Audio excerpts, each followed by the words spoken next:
శ్రీ గణేశాయ నమః. హరి ఓం. వైశాఖ పురాణము స్కాంద పురాణ వైష్ణవఖండ అంతర్గత 12వ అధ్యాయము కుమార జననము కథా శ్రవణము.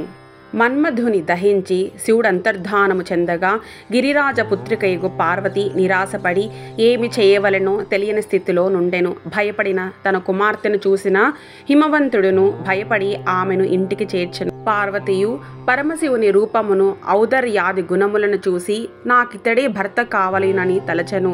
తన తలపు తీరుటకై గంగా తీరమున తపమాచరింప నిశ్చయించెను. తల్లి తండ్రి ఆత్మీయులు సుకుమారివైన నీకి తపము వలదని వారించినను ఆమె మానలేదు. పార్వతి గంగా తీరమును చేరి మహాలింగ స్వరూపమును ఏర్పరచి నిరాహారయై జటాధారణియై కొన్ని వేల సంవత్సరములు పరమశివునికై తపమాచరించెను. శివుడును పార్వతిని పరీక్షింపగోరి బ్రహ్మచారి వేషమున వచ్చెను. ఆమె శివుని భర్తగా పొందుటకై తపము చేయుచున్నట్లు తెలుసుకొని శివుని పరిహసించెను, నిందించెను. అయినను ఆమెకు శివునిపై గల దృఢానురాగము నెరిగి ప్రత్యక్షమై వరమును కోరుకొమ్మనెను. పార్వతి శివుని భర్తగా కోరెను. శివుడును ఆమె కోరికను వరమునిచ్చి అంతర్ధానమందెను. శివుడు సప్తర్షులను తలచెను. శివుడు తలచినంతని సప్తర్షులు నమస్కరించుచూ వచ్చి శివుని ఎదుట నిలిచిరి. శివుడు మీరు నాకి కన్యనిమ్మని హిమవంతుని అడుగుడని చెప్పెను. సప్తర్షులు శివుని ఆజ్ఞను శిరసా వహించి తమ కాంతులచే దిక్కులను ప్రకాశింపజేయుచు నాకాశ మార్గమున హిమవంతుని కడకేగిరి. హిమవంతుడును వారికి ఎదురు వెళ్ళి నమస్కరించి గృహములోనికి తీసుకొని వచ్చి పూజించెను. వారిని సుఖాసీనులను గావించి మీరు నా ఇంటికి వచ్చుటచే నేను ధన్యుడనైతిని. మీ వంటి తపోధనులు నా ఇంటికి వచ్చుట నా తపఫలము. పుణ్య ప్రయోజనము కల మహాత్ములకు మీకు నా వలన కాదగిన కార్యము నాజ్ఞాపించుడని ప్రార్థించెను. అప్పుడు సప్తర్షులు నీవు మాటలాడిన మాటలు యుక్తములై ఉన్నవి. మా రాకడకు కల కారణమును వినుము. దక్ష ప్రజాపతి కుమార్తె సతీదేవి యజ్ఞశాలలో శరీర త్యాగము చేసి నీ కుమార్తె పార్వతిగా జన్మించినది. ఆమెకు తగిన వరుడు శివుడు తప్ప వేరే వరుడు ముల్లోకముల యందును లేడు. ఆమె ఆనందమును కోరు నీవామెను పరమశివునికిచ్చి వివాహము చేయవలయును. వేల కొలది పూర్వజన్మలయందు నీవు చేసిన తపమిప్పటికి నీకిట్లు ఫలించినది అని పలికిరి. హిమవంతుడును సప్తర్షుల మాటలను విని నా కుమార్తె నారచీరలను కట్టి గంగా తీరమున శివుని భర్తగా కోరి తపమాచరించుచున్నది. పరమేశ్వరుని వివాహమారుట ఆమెకు మాకు ఇష్టమే. నేను నా కుమార్తెను మహాత్ముడగు త్రినేత్రునకిచ్చి తిని మీరు పరమేశ్వరుని వద్దకు పోయి హిమవంతుని చే కుమార్తెయగు పార్వతి నీకు ఇయ్యబడినదని చెప్పుడు. ఈ వివాహమును మీరే నిర్వహింపుడు అని సవినయముగా పరమానందముతో పలికెను. సప్తర్షులను హిమవంతుని మాటలను విని శివుని వద్దకు వెళ్ళిరి. శివునకు హిమవంతుని మాటలను చెప్పిరి.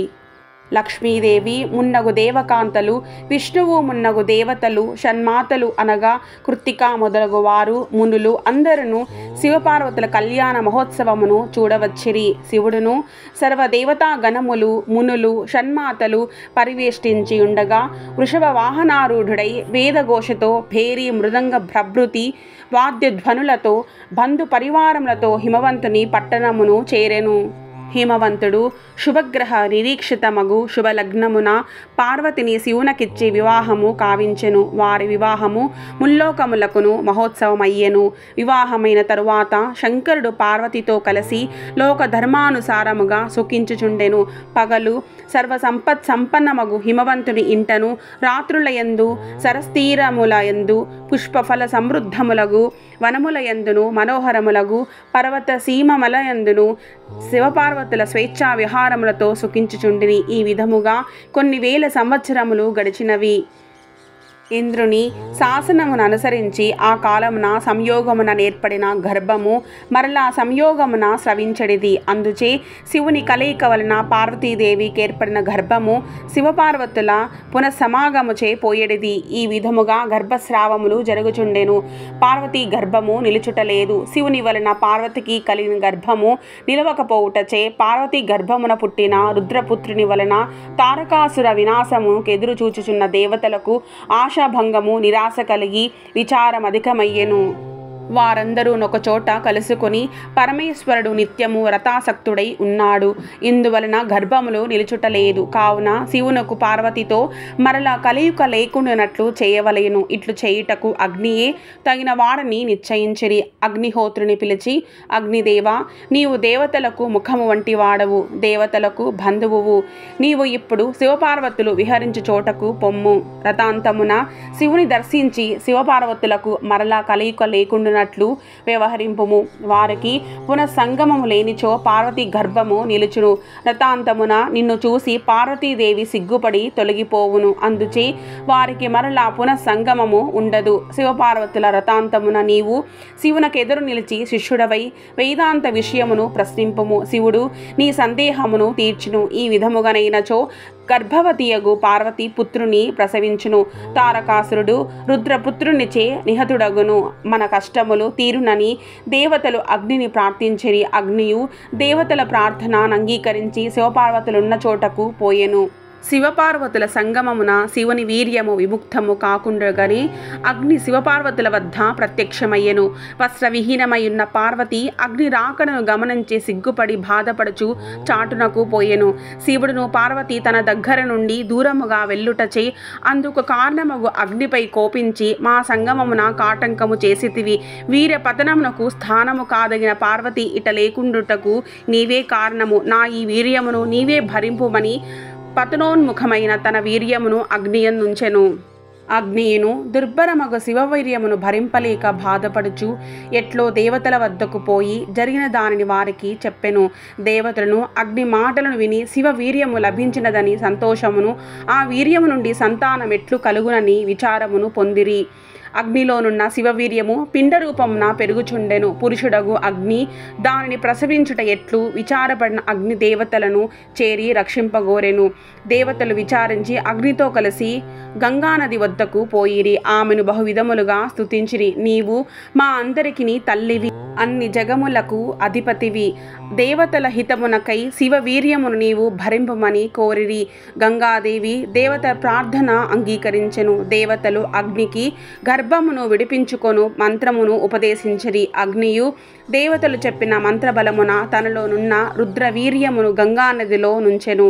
గంగానదియు కొన్ని మాసముల తరువాత ఆ రుద్రవీర్యమును భరింపలేకపోయెను. దుర్భరమగు ఆ శివవీర్యమును తన తీరమునున్న రెల్లు పొదలలో విడిచెను. రెల్లు దుబ్బులో పడిన శివవీర్యము 6 విధములయ్యెను. బ్రహ్మ పంపగా వచ్చిన షట్కృత్తికా దేవతలు 6 విధములుగానున్న ఆ రుద్ర తేజస్సునొకటిగా చేసిరి. అప్పుడు శివ తేజస్సు 6 ముఖములు కల పురుషాకారమై ఉండెను. 6 ముఖములు కల ఆ రూపమచటనే ఎవరి రక్షణ లేకున్నను పెరుగుచుండెను. ఒకప్పుడు పార్వతీ పరమేశ్వరులు వృషభమునెక్కి శ్రీశైలమునకు పోవచ్చు ఆ ప్రాంతమును చేరిరి. అప్పుడు పార్వతీ స్తనముల నుండి క్షీరధారలు స్రవించినవి. పార్వతియు తన స్తనముల నుండి నిష్కారణముగా క్షీరస్రావము జరిగినందులకు ఆశ్చర్యపడి, విశ్వాత్మక, నా స్తనముల నుండి క్షీరధారలిట్లు నిష్కారణముగా స్రవించుటకు కారణమేమని అడిగెను. అప్పుడు శివుడు, పార్వతి వినుము, పూర్వము మనము సంగమములో నుండగా అగ్ని వచ్చెను. అప్పుడు నీవతరిని చూసి చాటునకు పోతివి. నేనును కోపించి పతనోన్ముఖుడైన నా తేజస్సును అగ్ని అందుంచితిని. అగ్నియు దానిని భరింపజాలక దేవతల సహాయము గంగానదిలో విడిచెను. గంగానదియు నా తేజమును భరింపజాలక రెల్లు పొదలో విడిచెను. 6 విభాగములైన ఆ తేజస్సును షట్కృత్తికలు ఒకటిగా చేసిరి. అప్పుడు 6 ముఖములు కల పురుష రూపమయ్యేను. ఆ పురుష రూపమున్న చోటకు మనము వచ్చితిమి. ఇతడు నీ పుత్రుడవుటచే నీ స్తనములు క్షీరమును స్రవించుటచే ఇతడు నీ పుత్రుడు. నా తేజస్సు వలన జన్మించిన వాడు ఇతడు. శ్రీ మహావిష్ణు సమపరాక్రమశాలి. వీరిని నీవు రక్షించి పాలింపుము. వీని వలన నీకు మిక్కిలి ప్రఖ్యాతి వచ్చునని శివుడు పార్వతితో పలికెను. పార్వతియు శివుని మాటలను విని ఆ బాలుని తన ఒడియందు ఉంచుకొని తన సైన్యమును వానికిచ్చెను. పరమశివుని మాటలచే ఆ బాలుని యందు పుత్ర వాత్సల్యమును చూసిన పార్వతి వాని యందు పుత్ర స్నేహమునంది ఉండెను. ఈ విధముగా నా బాలుని తీసుకొని ఆమె కైలాసమునకు వెళ్ళెను. పుత్రుని లాలించుచు ఆమె మిక్కిలి ఆనందమును పొందెను.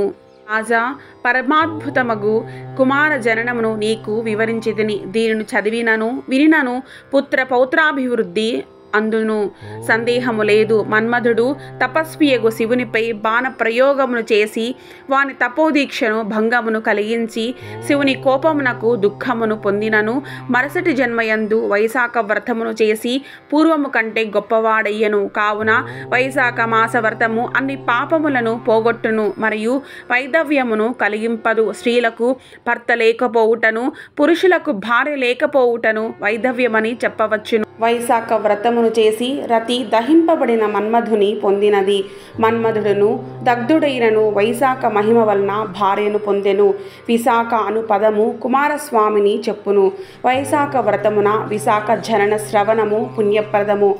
శివుని కోపాగ్నికి గురి అయినను మన్మధుడు అనంగుడైనను ఏ వైశాఖ వ్రత మహిమ వలన సర్వోన్నతుడు సర్వోత్తముడు భార్య ద్వితీయుడు అయ్యెనో ఆ వైశాఖ వ్రతమును ఆచరింపని వారికి, వైశాఖ స్నానము చేయని వారికి, దానము చేయని వారికి, వారిని ధర్మములను ఆచరించిన వారైనను కష్ట పరంపరలు నందుదురు. ఈ ధర్మములను ఆచరింపని వారైనను వైశాఖ వ్రతమును ఆచరించినచో వారికి అన్ని ధర్మములను ఆచరించినంత పుణ్యలాభము కలుగును. వైశాఖ పురాణము కుమార జననా కథాశ్రవణము సంపూర్ణము.